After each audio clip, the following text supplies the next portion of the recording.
there are about 208,000 people who are delegates and who will be voting to elect the flag bearer. How much can you give to each of the 208,000 delegates?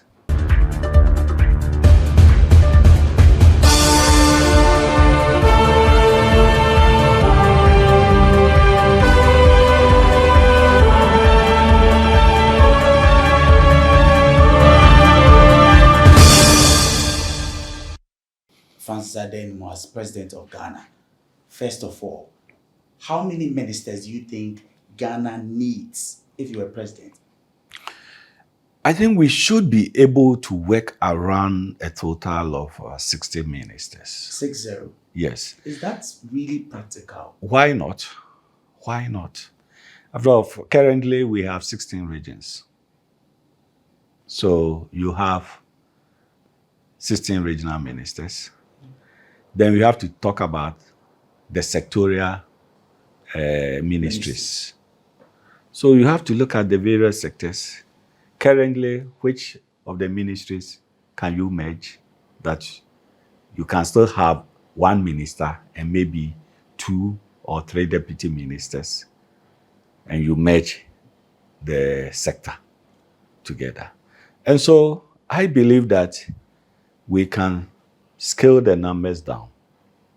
And me, with my background as a public administrator, as well as an engineer, you should be able to have a framework that will define and have such a minimal number of ministerial appointments under my watch. At the end, it is about effectiveness and efficiency so that they will deliver and help you, the president, to achieve the goals that you have set for the country. Now, still as president, what would you say about the subject about legalizing marijuana, for instance? Well, because a lot of economies around the world are actually cashing in from the legalization. Well, I will need to consult all my experts, those in the health sector, those in the legal environment, because this is a heavy loaded question that I cannot just speak to it. I need advice and the recommendation from the experts, those from the health, the legal, and from the agri sector or whichever. That's what can be done about this. That this is a suggestion. Look at it, advise me, the merits and the demerits of that. And the merits and the demerits will look at the financials, the technical, the health, the social aspect of it.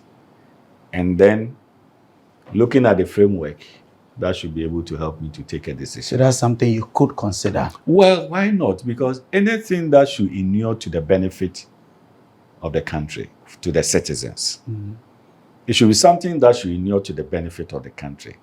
And inuring to the benefit of the country means that the citizens will be happy about the happiness of the citizens. That issue will contribute to that. So you have to look at it, because you are a leader, you are seeking the welfare of your people. Anything that will bring a satisfactory enhancement in the welfare of the people, why would you want to put it aside? No, but to pursue it. Where do you want to see Ghana in the next 5 to 10 years? Where exactly? In the next 5 to 10 years, we should bring our debt level to a sustainable portion of maybe 50% to our debt GDP ratio to about 50%. In that case, we would have more resources on our hands, prudently utilize them, the scarce resources we have, to develop our infrastructure, to develop our human capital. And until we are able to control our current debt situation and bring it to that level, we'll have a lot of challenges. Today, as you drive around in town, in the city of Accra, even traffic lights, some traffic lights do not function. This shouldn't be a situation that should happen to Ghana, because we should have gone past this situation many years ago. So signalization of our intersections should be something that should be able to function 24/7. You see our road network, the rate of deterioration. The maintenance of it has to be done. Otherwise, the movement of people and goods at a point in time from one place to another will be extremely difficult. And the cost will be high for us, because vehicle owners will be crying for increase in fares because their vehicle operating costs will go high. Spare parts will increase. The cost of spare parts will increase. So we need to look at our infrastructure and build it. Okay. I'm taking you back to the seat of, of president, because that's where the whole campaign is headed at. How would you handle the issues of corruption? The recent corruption perceptions index didn't paint the government really well. Etsey, How would you handle it differently? I know now these days people even don't want to talk about corruption. And if you talk about corruption, people now don't have that interest in that subject matter. And many people will say, but you are all the same. You are all the same. So the perception of corruption. I believe accountability is one of my 7-point policy plan for the country. And so we have to scrutinize government expenditure. Improving our public service delivery is also one of it, where waste, will make sure that we reduce waste in the public sector. So on the question of corruption, as we've been saying, we have to allow the government machinery to work. We also need to talk about it to our citizens, to all Ghanaians, to have a mindset that seeks that we want to sanitize the system. It wouldn't be only the president. The president as a leader, and if I secure that opportunity, I have to demonstrate that with my personal character and the decisions that I will be taking in my government. But as I said, first, we need as a country to talk about it at every level. At every level. 2, our children going to school, we have to inculcate in them the need for patriotism. The need to ensure that state resources are kept wisely, prudently, no abuse of power, no abuse of power, no conflict of interest in public administration or in public service delivery. These things we have to teach. So you believe that a collective approach. Third one is that we have to allow the law to work. If somebody goes against the law and the person is culpable, the necessary punishment must be meted out after going through due process. All right. This is Election Desk on GhanaWeb TV. We are with Honorable Francis Addai Nimoh, who wants to become the MPP flag bearer. When we return, we'll talk more.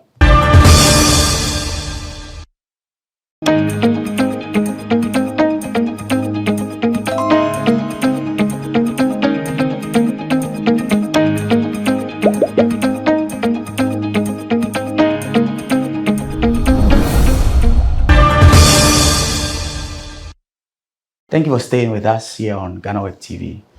We're with Honorable Francis Addai Nimoh. Now, Honorable, you have some 7 pointers. You believe these are, and you mentioned there's an 8th one, which we'll get to know about much later. You believe these are the pointers to transform the country. Let's take them one by one. Okay. The first, second, third, and fourth, everything. Well, let me, as I was outlining them, the first is on agriculture and food security. So as a nation, we should be able to grow and feed ourselves without recourse to import of food items.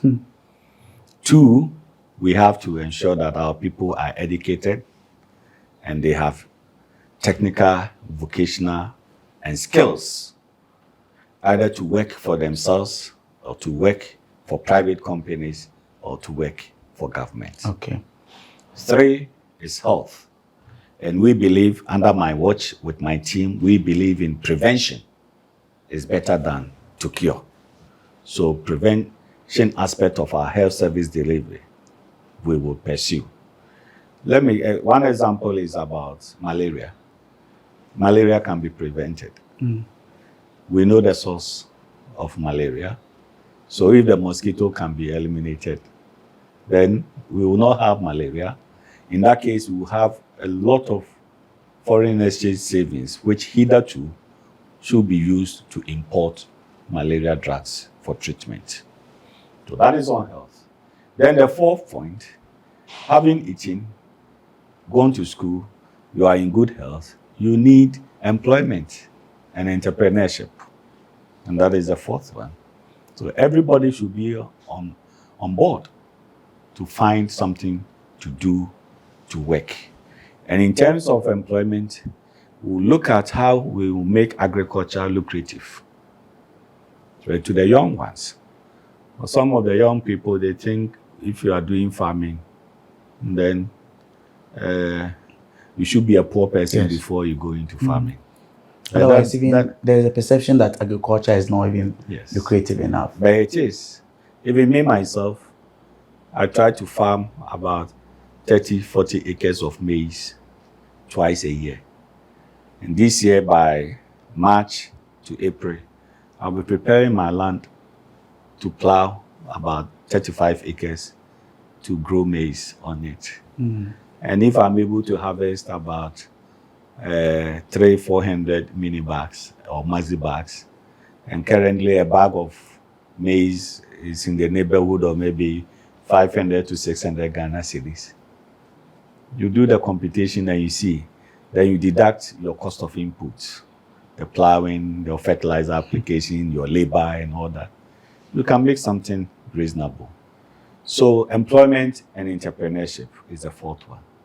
Then the 5th one is enhancing our infrastructure of the country, which I mentioned about our road network, our water systems, our housing, our energy.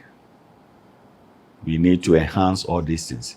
And then under the infrastructure, the maintenance culture will be a key part. But we tend to put up magnificent infrastructure. There's always the issue of and after maintenance. some years, we allow it to deteriorate and we cannot maintain. So maintenance will be a key thing that we will pursue. Okay. And then abandoned projects for many years from various governments in the past. We should be able to complete all abandoned projects because they are investments that have been made. But if they have not come to their full completion, we will not see the benefits of those projects to the Ghanaian people. Meanwhile, it is the benefits that we are looking for. For most sectors, when you go, you notice that projects have been abandoned from so many years from previous administrations or governments, whether military government or civilian government, where we need to be able to complete all these projects. Then we know that the investment that has been made in those projects has been useful to the good people of Ghana.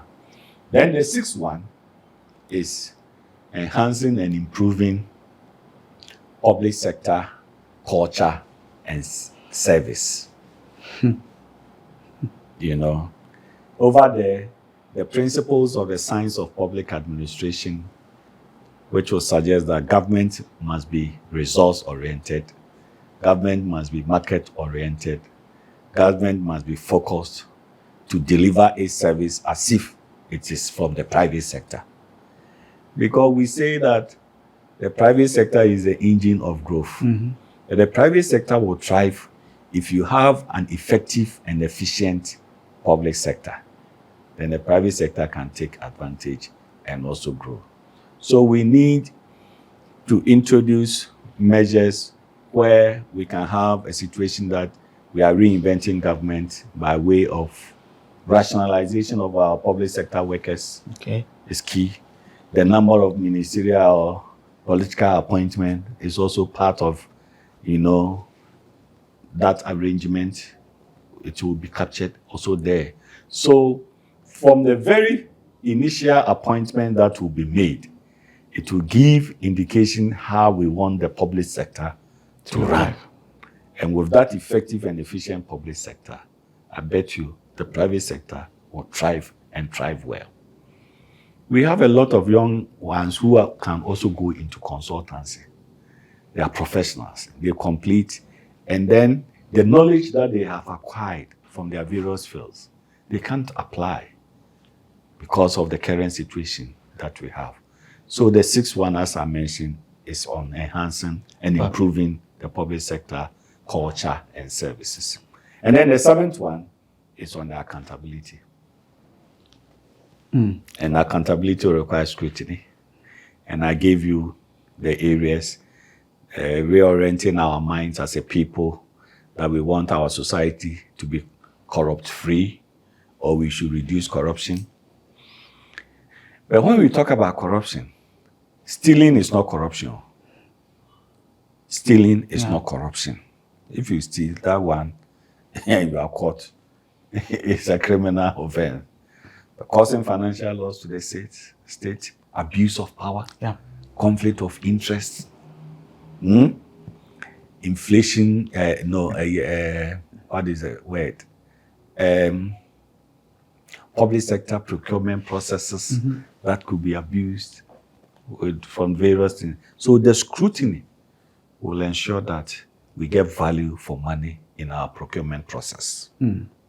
Very elaborate. Yes. Now let's interrogate. But for the eighth one, as I said, yes, we would hear about the eighth one. It is reserved we hope until to sometime come next back year. to speak to you about the eighth one Yes. much later. But let's do some interrogations. You speak about agriculture a lot. Now, first of all, imports.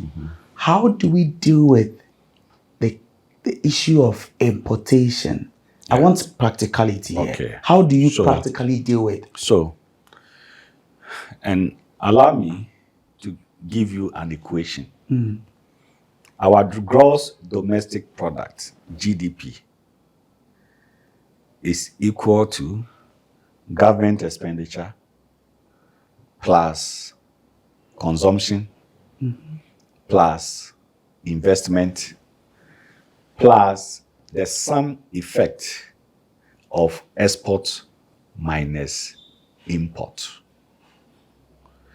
If your import is more than your export, then it becomes a negative, and that will affect your GDP. But if your export is more than your import, then you have a positive effect, and that increases your GDP in the equation. So to answer your question, how do we deal with imports? You have to take it sector by sector. On agriculture, if we have to feed ourselves, our protein needs, our carbohydrate needs, our vegetables and fruit needs, we should be able to grow them. If we are able to do that, then we can eliminate importation of rice. Because all that goes into the equation. Now we are importing turkey, frozen turkey, and even poultry. We are also importing poultry, isn't it? We import fish. Now, even these days, I'm told that we import vegetables, onions, garden eggs or what. But these are all items that we can grow in our country. So why don't we focus on that? If even we focus on that in terms of agriculture, we can make so much foreign exchange savings. Also on agriculture. Now, if you want to encourage people to go into agriculture, there's a bigger menace issue about the destruction of our land through galamsey. Yes. How differently can you tackle this to ensure that our land is safe for us to be able to plant? Sure. I know the situation of Galamsey.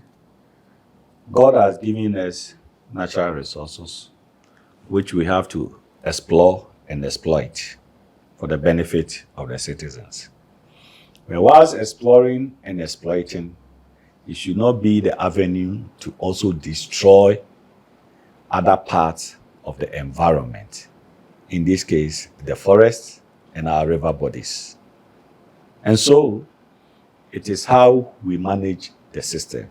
Whilst we are exploring and exploiting the natural resources, gold, bauxite, manganese, and the rest that we have in our country, we should also ensure technically that we do not destroy the other aspects of the environment that we should coexist in. So on agriculture, we should be able to identify the various areas that we can grow certain crops for our use. We know that in water region, we can grow rice in certain places in water region, the Afife area. The same manner, Aveime. If you go to the Nasia Basin Yes. in the north, Yes.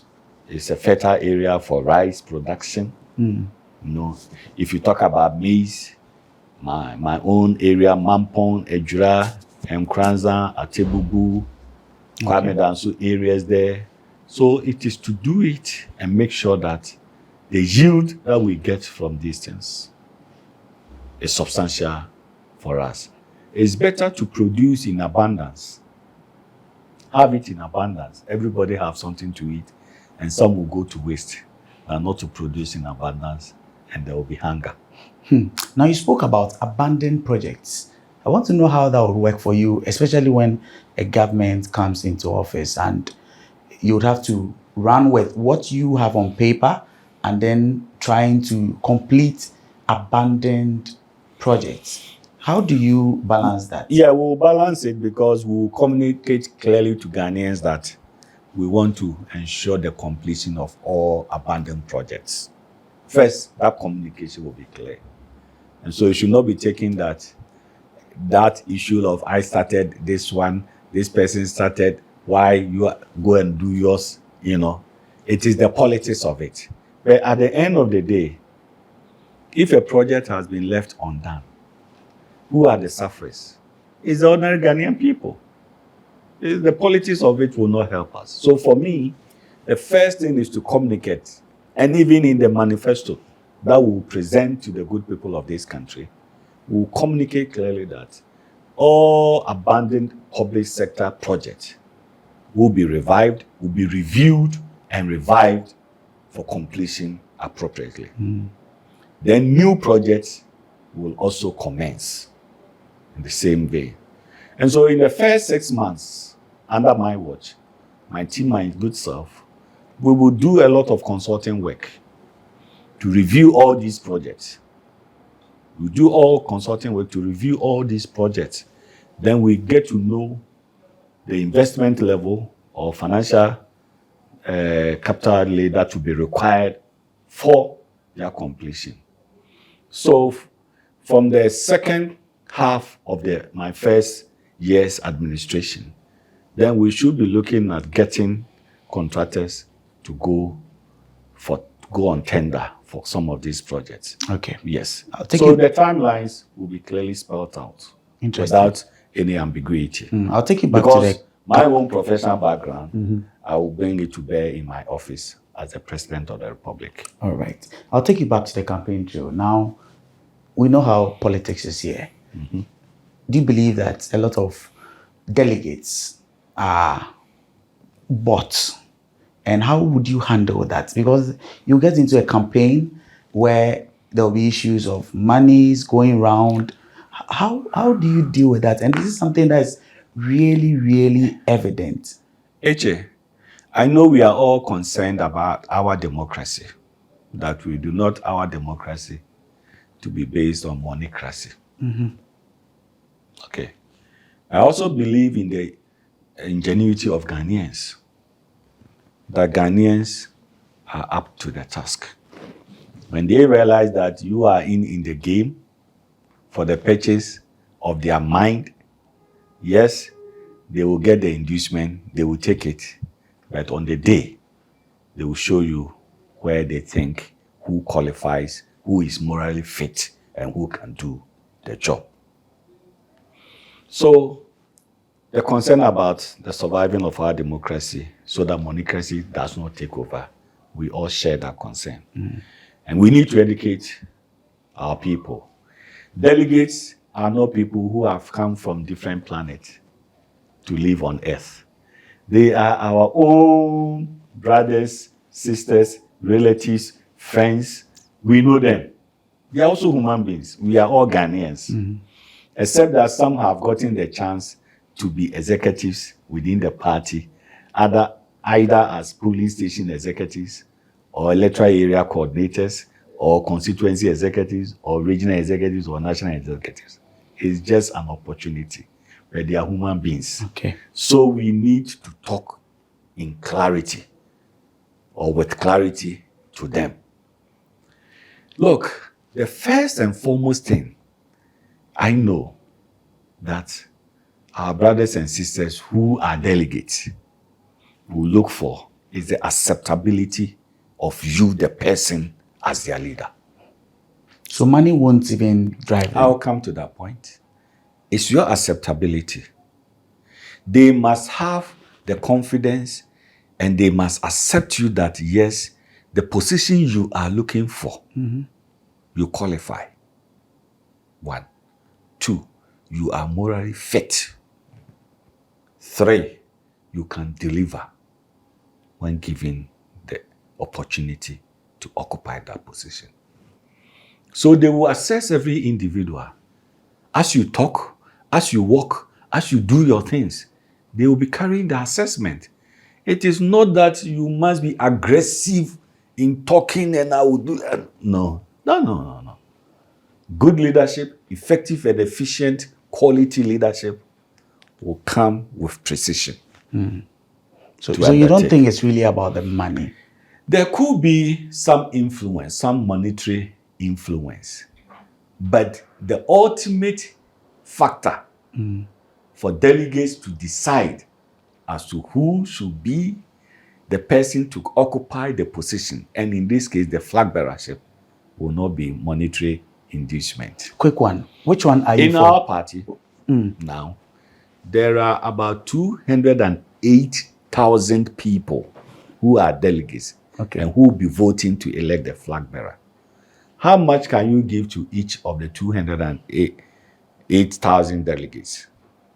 Assuming you pick 100,000 delegates, how much can you give to each person of the 100,000?